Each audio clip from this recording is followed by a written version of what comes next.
अस्सलाम वालेकुम dear students, आप देख रहे हैं सैयद अली एकेडमी और हाजिर हैं हम लोग क्लास 9th बायोलॉजी के सेल साइकिल चैप्टर की एक और न्यू वीडियो के साथ। आज ही की वीडियो से हम बाकायदा से सेल साइकिल का जिक्र करेंगे।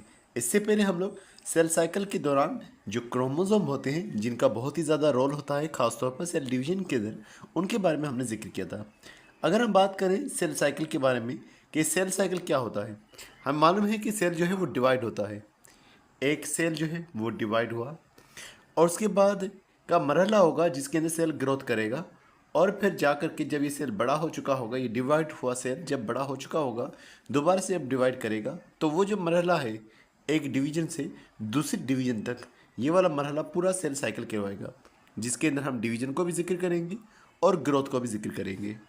जब सेल की डिवीजन हो रही होती है तो वो होता है एम फेज, और जब सेल ग्रो कर रहा होता है तो उसे हम इंटरफेस कह रहे होते हैं। यहाँ बुक के पहले पेज पर ही इसका डिस्कस किया गया है कि ये है सेल डिवीजन। एक सेल डिवीजन मुकम्मल होगी, उसके बाद ये पूरी ग्रोथ का मरहला चलेगा और फिर दोबारा से डिवीजन होगी। तो ये जो एक डिवीजन है, उस डिवीजन से लेकर के दूसरी डिवीजन का जो टाइम होगा, ये सारा टाइम जो है ये हमारे पास एक सेल साइकिल कहलवाएगा। इसके अंदर मुख्तलिफ एक्टिविटीज़ होगी, उन सब को हम जिक्र करेंगे। हम ये भी जिक्र करेंगे कि जो एम फेज़ है, जो डिवाइडिंग फेज़ है, उसके कितने हिस्से होते हैं और जो इंटरफेज़ है उसके कितने हिस्से होते हैं। यहाँ सेल साइकिल के हवाले से बयान किया गया है कि सेल साइकिल के अंदर मुख्तलिफ सेल के अंदर चेंजेस होते हैं, यानी कि सेल ग्रोथ भी करता है, अपने डीएनए को भी डबल करता है और उसके बाद जो है सेल डिवीजन हो जाती है। ये सारी चीज़ें हमें सेल साइकिल में देखने को मिलेंगी। सेल का ग्रोथ करना, डीएनए को डबल कर देना और फिर सेल डिवीजन कर देना। याद रखिएगा कि जब डीएनए डबल होगा, मतलब कि पहले ये इस तरह से डीएनए मौजूद है, फिर वो डिवीजन के टाइम पर इस तरह का हो जाएगा। जब इस तरह का डीएनए हो जाएगा फिर आगे चल कर के ये डीएनए डिवाइड करेगा। इस नतीजे में हमारे पास जो अगले सेल्स होंगे उनमें इस तरह के दो सेल्स बनेंगे जिनमें एक एक डीएनए मौजूद होगा। तो ये डीएनए का डबल हो जाना ज़रूरी होता है नेक्स्ट सेल डिवीजन के लिए। अब हम बात कर रहे हैं यहाँ पर इंटरफेस के हवाले से। इंटरफेस ये सेल साइकिल का वो वक्त होता है जो कि दो डिवीजन्स के बीच में होता है। मतलब कि अगर हमारे पास एक ये सेल है, ये डिवाइड हो चुका है, अभी हमारे पास ये सेल मौजूद है, जब तक ये दोबारा डिवाइड नहीं होता तब तक का जो बीच का वक्त है वो हमारे पास इंटरफेस कहलवाएगा। इस इंटरफेस के अंदर सेल ग्रो करता है और डीएनए को डबल कर देता है, डीएनए की रेप्लिकेशन हो जाती है और उसके अलावा इसी फेज़ के दौरान सेल तैयारी करता है ताकि वो डिवीजन की तरफ जाए, यानी कि वो एम फेज़ के अंदर जाए। तो इसके हम स्टेप वाइज तीन हिस्से रखते हैं।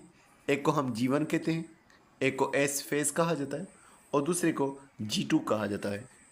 सबसे पहले यहाँ पर G1 फेज़ का जिक्र है, जिसे गैप 1 फेज़ भी कहा जाता है। अगर हम इसके बारे में बात करें, ग्रोथ 1 फेज़ के हवाले से बात करें, तो यहाँ पर जो है बहुत ज़्यादा रिएक्शंस होंगे, मेटाबॉलिक एक्टिविटीज़ होगी और ये इस वजह से होंगी क्योंकि सेल ने जो है वो अपने आप को ग्रो करना है और डीएनए को डबल करने की तैयारी करनी है। तो इसके दौरान सेल ग्रो करेगा, कुछ एंजाइम्स बनाएगा, वो एंजाइम्स जो आगे चल करके डीएनए को डबल करेंगे और उसके अलावा डीएनए के अंदर जो न्यूक्लियोटाइड्स होते हैं वो भी इकट्ठे हो जाते हैं ताकि बाद के फेज़ के अंदर डीएनए की सिंथेसिस कराई जा सके। तो यहाँ पर एक तो सेल ने ग्रो किया, एंजाइम्स बने और डीएनए को बनाने वाले जो मॉलिक्यूल्स चाहिए, जो न्यूक्लियोटाइड्स चाहिए, वो भी यहाँ पर आ जाते हैं। फिर हमारे पास एक और हिस्सा आ जाता है जिसे हम एस फेज़ या सिंथेसिस फेज़ कह रहे होते हैं। इसके दौरान जो है डीएनए अपने आप को डबल करता है और जो क्रोमेटिन मटेरियल है वो भी डबल हो जाएगा। डीएनए का डबल होना क्रोमोसोम को डबल करेगा। यही बात हम लोग पहले डिस्कस कर रहे हैं कि डीएनए क्रोमोसोम को बनाता है। डीएनए डबल होगा तो क्रोमोसोम डबल हो जाएगा। इसी तरह से जो अगले सेल्स बनेंगे उनके अंदर बराबर का जो क्रोमोसोम है, डीएनए जो है वो पहुंच जाएगा। फिर उसके बाद का जो हिस्सा होता है वो हमारे पास G2 फेज़, जिसे गैप 2 फेज़ कहा जा रहा है या जिसे हम ग्रोथ 2 फेज़ कहें, वो वाला आता है और उसे प्रे माइटोटिक फेज़ भी कहा जा रहा है, यानी कि माइटोसिस से, यानी कि सेल डिवीजन से पहले वाला वक्त। इसके अंदर भी चेंजेस होंगे, यानी कि सेल अपने आप को ग्रो करेगा। सेल की जो ऑर्गेनेल्स हैं जैसे कि माइटोकॉन्ड्रिया हो गया या फिर जो सेंट्रियोल्स होंगे वो भी डबल हो जाते हैं और उसके अलावा जो एंजाइम्स चाहिए सेल की डिवीजन के लिए वो भी इसी हिस्से के दौरान जो है सिंथेसाइज होते हैं, वो भी इसी हिस्से में बनते हैं ताकि आगे चल करके सेल जो है वो डिवाइड हो सके। फिर इसके बाद का जो हिस्सा होगा वो हमारे पास जो है एम फेज़ कहलवाएगा। यही सारी चीज़ें यहाँ पर लिखी हुई। सेल अपने आप को डिवाइड कर चुका है, फिर ये इंटर करता है G1 के अंदर जहाँ ग्रोथ होगी और डीएनए को डबल करने के लिए तैयारियां होंगी। फिर उसके बाद जब डीएनए को डबल करने की तैयारी हो चुकी है तो डीएनए डबल हो चुका होगा एस फेज के दौरान। जब डीएनए डबल हो चुका होगा तो अब यहाँ पर सेल की डिवीजन की तैयारी होगी, जो कि G2 के अंदर हमें देखने को मिलेगी कि सेल डिवाइड होने के लिए तैयारी करेगा। और उसके बाद जो है सेल की डिवीजन कंप्लीट होगी मुख्तलिफ मराहल के अंदर। कभी कभी लिखा हुआ है कि सेल जो है G1 से G0 में चला आता है। ये जो G0 का मरहला है इसके अंदर सेल अपने आप को रोक देता है, वो डिवीजन की तैयारी भी नहीं कर रहा होता, मतलब कि वो अपने आप को रेस्टिंग के अंदर डाल देता है, जिसे हम सेल रेस्टिंग फेज कह रहे होते हैं। इसके बारे में जिक्र किया जा रहा है कि सेल जो है अपने आप को कई दिनों के लिए, हफ्तों के लिए या फिर लाइफ टाइम के लिए जो है वो भी रेस्ट में ला सकता है। पंजाब की बुक में देखेंगे वहाँ पर इसको थोड़ा सा अच्छे से डिस्क्राइब किया गया है। यहाँ पर ये वाली तस्वीर हमारे पास मौजूद है कि पहले हमारे पास एक सेल था जिसके अंदर जो क्रोमोसोम था वो डबल मौजूद था। जैसे ही डिवाइड हुआ सेल तो क्रोमोसोम भी लाजिम बात है डिवाइड हुए। अगले आने वाले सेल्स के अंदर क्रोमोसोम जो है वो एक पहुंचा इस तरह से। फिर जीवन का मरहला हुआ, सेल ने अपने आप को जो है ऑर्गेनेज वगैरह को ग्रो कराया, सेल अपनी साइज़ को इंक्रीज़ कर गया और उसके अलावा एंजाइम वो बना गया। उसके बाद जो है हो सकता है वो G0 के अंदर चला जाए, जहाँ पर वो आर्जी तौर पर या हमेशा के लिए जो है रेस्ट के अंदर चला जाए। उसके अलावा फिर जब एस फेज होगा तो जो हमारा डीएनए होगा वो डबल होगा। डीएनए पहले इस तरह का था, अब डबल हो चुका है। फिर हमारे पास दोबारा से G2 फेज आएगा जिसके अंदर डिवीजन की तैयारी होगी। फिर उसके बाद जो डबल डीएनए होगा वो दोबारा से टूट जाएगा, दो अलग अलग सेल्स बनेंगे। तो डीएनए का डबल होना इसलिए ज़रूरी होता है ताकि जो दो सेल्स हैं उनके अंदर सेम डीएनए जो है वो पहुंच सके। यहाँ पर G0 के बाद से लिखा हुआ है कि G0 के अंदर जो है डिवीजन को वो स्टॉप कर देते हैं। कुछ सेल्स ऐसे हैं जो कि ना तयशुदा वक्त के लिए यानी कि एक लंबे टाइम के लिए रेस्ट में चले जाते हैं, जैसे कि न्यूरॉन्स है। कुछ सेल्स जो हैं वो भी लंबे टाइम के लिए रेस्ट में जा सकते हैं, जैसे कि लिवर के सेल्स हो गए या किडनी के सेल्स हो गए। कुछ सेल्स ऐसे जो कि कभी भी रेस्ट में नहीं जाते, जैसे कि हमारे इपीथेलियल सेल्स हैं। तो मुख्तलिफ सेल्स हैं जो कि रेस्ट के अंदर जा भी सकते और नहीं भी जा सकते। तो डियर स्टूडेंट्स, अब हम बात करते हैं माइटोसिस के हवाले से। जब हम सेल डिवीजन का नाम ले रहे होते हैं तो दरअसल हम माइटोसिस की ही बात कर रहे होते हैं। नॉर्मली सेल डिवीजन की 3 किस्में होती हैं, एक को माइटोसिस, एक को मियोसिस और एक को अमाइटोसिस कहा जाता है। आमतौर पर जो एक सेल वाले जानदार होते हैं जैसे कि बैक्टीरिया वगैरह, वहाँ पर अमाइटोसिस हो रही होती है। अमाइटोसिस के अंदर कोई स्पिंडल फाइबर्स वगैरह नहीं बनती, उनके बगैर ही जो है सेल डिवाइड हो जाता है और ये बहुत ही जल्दी टाइम के अंदर हो जाती है। माइटोसिस की बात करें तो इसके अंदर जो एक सेल होगा जो डिवाइड हो रहा होगा उसे हम पेरेंट सेल कहेंगे, वो 2 डॉटर सेल्स के अंदर डिवाइड हो जाएगा। और ये सेल इस तरह से डिवाइड होगा कि क्रोमोसोम की तादाद जो है वो भी सेम रहेगी डॉटर सेल्स के अंदर। मतलब कि अगर हमारे पास एक सेल है उसके अंदर हमारे पास एक क्रोमोसोम मौजूद है, जब सेल डिवाइड होगा तो डिवाइड होने वाले सेल के अंदर भी जो है एक क्रोमोसोम मौजूद होगा, दूसरे सेल के अंदर भी इसी तरह से एक क्रोमोसोम मौजूद होगा। तो डॉटर सेल्स के अंदर क्रोमोसोम की तादाद सेम रहेगी जिस तरह से एक पेरेंट सेल के अंदर मौजूद है। ये हो रहा होगा माइटोसिस के अंदर। मियोसिस के अंदर ऐसे नहीं होता। मियोसिस के अंदर पेरेंट सेल में जो क्रोमोसोम होंगे, मिसाल पेरेंट सेल में अगर 2 क्रोमोसोम है तो डॉटर सेल के अंदर एक एक पहुंच जाता है, तो डॉटर सेल में रिड्यूस हो जाता है मियोसिस के अंदर। माइटोसिस और मियोसिस में ये एक बुनियादी फ़र्क होता है। अब माइटोसिस एक कंटिन्यूस प्रोसेस है, लेकिन माइटोसिस को हम फिर 2 हिस्सों के अंदर डिवाइड कर लेते हैं और उन 2 हिस्सों को अभी फिर मज़ीद हिस्सों के अंदर हम डिवाइड कर लेते हैं ताकि हमारे समझने में आसानी हो। सबसे पहला हिस्सा जो माइटोसिस का कहा जाता है उसे कैरियोकाइनेसिस कहा जाता है। कैरियोकाइनेसिस के अंदर न्यूक्लियस जो है वो डिवाइड होता है। तो सबसे पहले जब सेल डिवाइड होगा तो सेल के अंदर जो न्यूक्लियस होता है पहले वो डिवाइड होता है, उसके बाद मुकम्मल सेल जो है डिवाइड होगा। जब न्यूक्लियस डिवाइड होगा तो उसे कैरियोकाइनेसिस कहेंगे, और जब सेल डिवाइड होगा, साइटोप्लाज्म डिवाइड होगा तो उसे साइटोकाइनेसिस कहा जाएगा। कैरियोकाइनेसिस को फिर हम मज़ीद 4 हिस्सों में डिवाइड करते हैं जिनमें प्रोफेस, मेटाफेस, एनाफेस और टीलोफेस शामिल है। तो इस तरह से कैरियोकाइनेसिस के 4 हिस्से जो है डिस्कस किए जाते हैं। अगर हम प्रोफेस की बात करें तो प्रोफेस के शुरुआत के अंदर ये होगा कि जो क्रोमेटिन मटेरियल है वो आपस में जुड़ जाएगा। मतलब ये धागे इस तरह से फैले हुए हैं, ये धागे आपस में करीब होकर के बहुत ज़्यादा मोटा सा स्ट्रक्चर बना लेंगे, थिक स्ट्रक्चर बना देंगे, थ्रेड की जैसा स्ट्रक्चर बना देंगे जिन्हें हम क्रोमोसोम कहेंगे। हमने बात की थी कि वाल्टर फ्लेमिंग को क्रोमोसोम जो है वो dividing cells of cell membrane में नजर आए थे, क्योंकि उस सेल्स के अंदर माइटोसिस हो रही थी, तभी ये क्रोमोसोम जो थे माइटोसिस के टाइम पर नजर आ गए। क्रोमोसोम जो है इस माइटोसिस के पहले हिस्से के दौरान प्रोफेज के दौरान डबल हो चुके हैं। उनके पास 2 क्रोमेटिड्स मौजूद हैं। क्रोमेटिड उनकी आर्म्स को कह रहे हैं, तो मतलब एक सेंट्रोमेयर, उसके साथ में से 2 क्रोमेटिड्स मौजूद हैं। इसी तरह से 2 नीचे की तरफ क्रोमेटिड्स मौजूद हैं जो कि एक ही सेंट्रोमेयर पर अटी जुड़ी पड़ी हैं। अब यहाँ पर एक मामला ये होगा कि न्यूक्लियस के अराउंड में एक मेम्ब्रेन होती है जिसे न्यूक्लियर मेम्ब्रेन कह रहे हैं, जो कि डिसअपेयर होगी। और उसके अलावा जो सेंट्रल होता है वो भी डिवाइड हो जाएगा और उसके अलावा वो अलग अलग जगहों पर चले जाएंगे, अपोजिट साइड्स भी चले जाएंगे और उन सेंट्रियोल में से धागे निकलेंगे जिन्हें हम स्पिंडल फाइबर्स कह रहे हैं।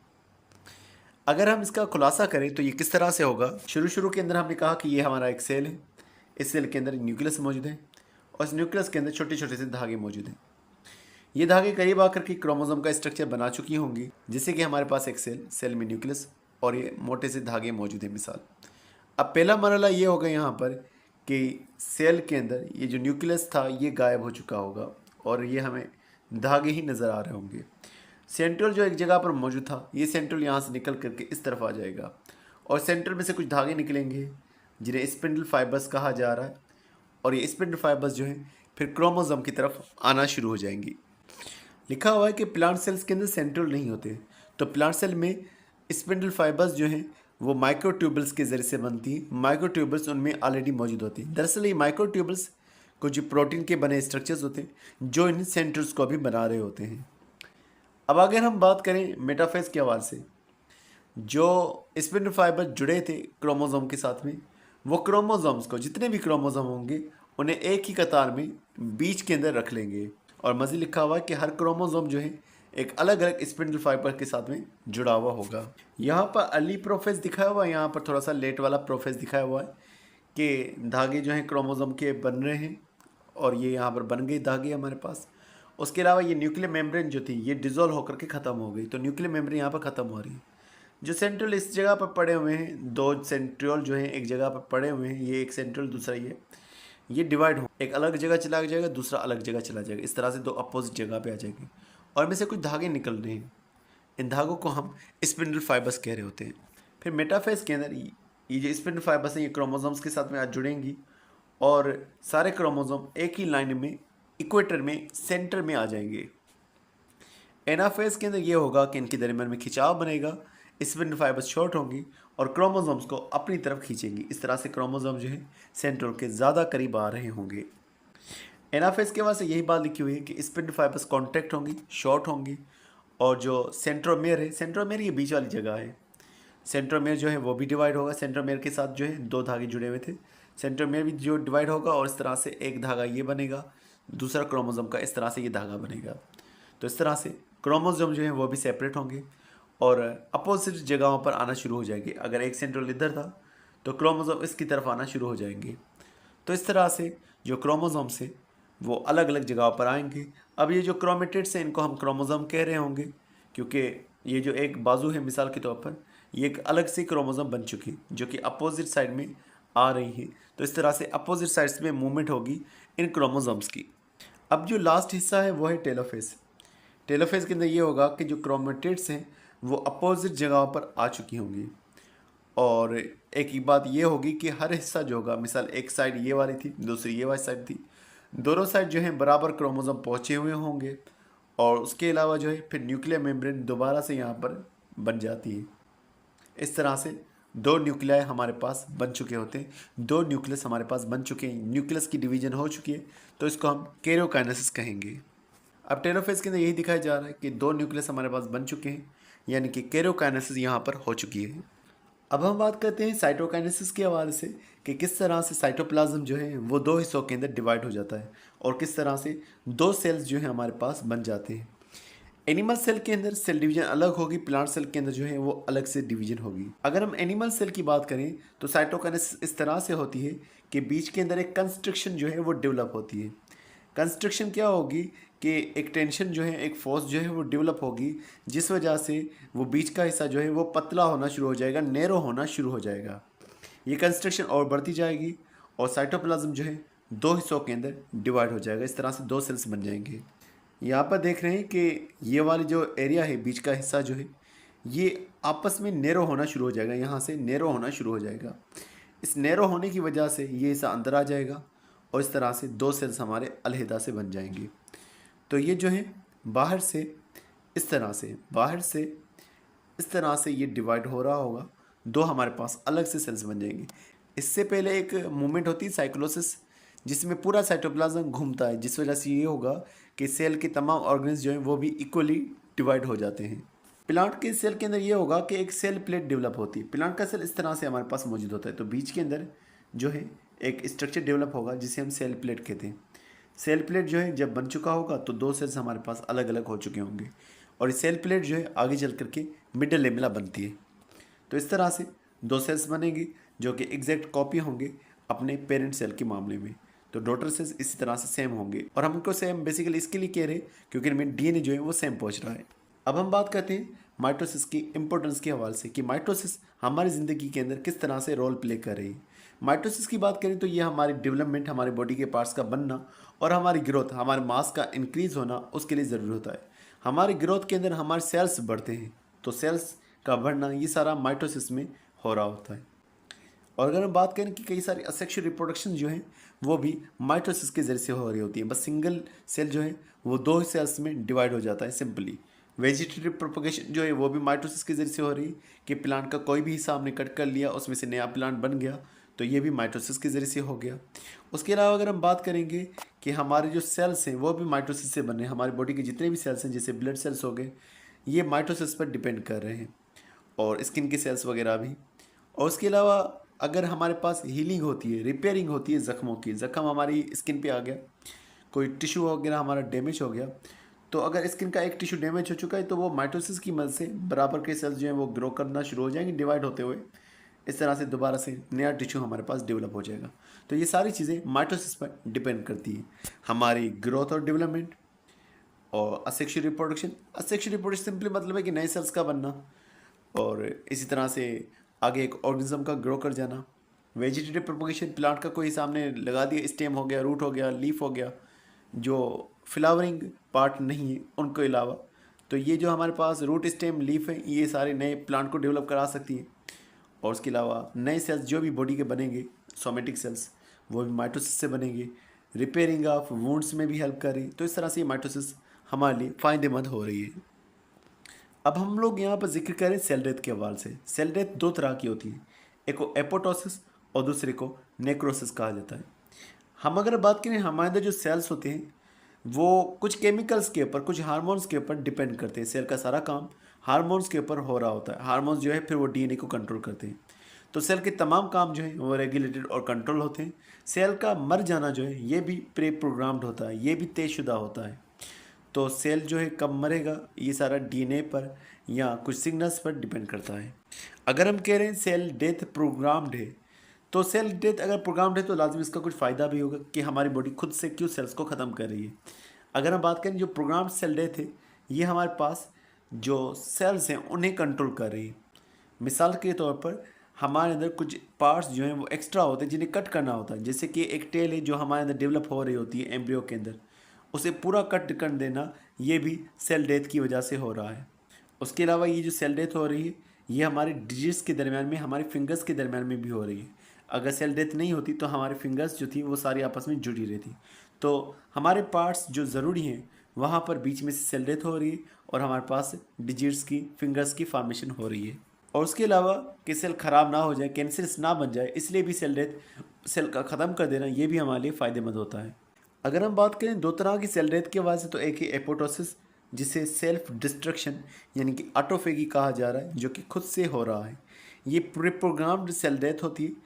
इसके अंदर जो है हमारे पास सेल्स जो हैं वो सुसाइड कर देते हैं, सेल्स ख़त्म हो जाते हैं। ये होगा कि सेल के अंदर न्यूट्रिएंट्स कम पहुँचेंगे, सेल का साइटोप्लाज्म जो है वो श्रिंक हो जाएगा। इस तरह से सेल जो है आहिस्ता से ख़त्म हो जाएगा। तो सेल को हमारी बॉडी खुद से ख़त्म कर देती ताकि वो डैमेज वाला ना बन सके, वो आगे नुकसान ना पहुंचा सके, या फिर जब हमने फिंगर्स डेवलप करनी होती है तो उस दौरान भी जो है ये एपोटोसिस हमें देखने को मिलती है।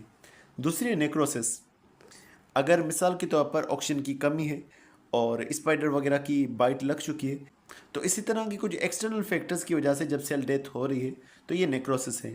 कैंसर के अंदर भी, इन्फेक्शन के अंदर भी और ट्यूमर के अंदर भी, टॉक्सिन्स के अंदर भी ये सेल्स इस तरह से डाई कर रहे होते हैं, तो वो हमारे पास नेक्रोसिस होती है। अचानक से बाहर के फैक्टर की वजह से सेल का डाई कर जाना, ये नेक्रोसिस कहलवाता है। तो डियर स्टूडेंट्स, आज के में बस इतना ही था। उम्मीद करता हूँ ये वीडियो आपको पसंद आई होगी। इंशाल्लाह नेक्स्ट वीडियो में मियोसिस के पूरे टॉपिक को डिस्कस किया जाएगा। तो मिलते हैं नेक्स्ट वीडियो में, तब तक अपना बहुत सारा ख्याल रखिएगा। अस्सलाम वालेकुम।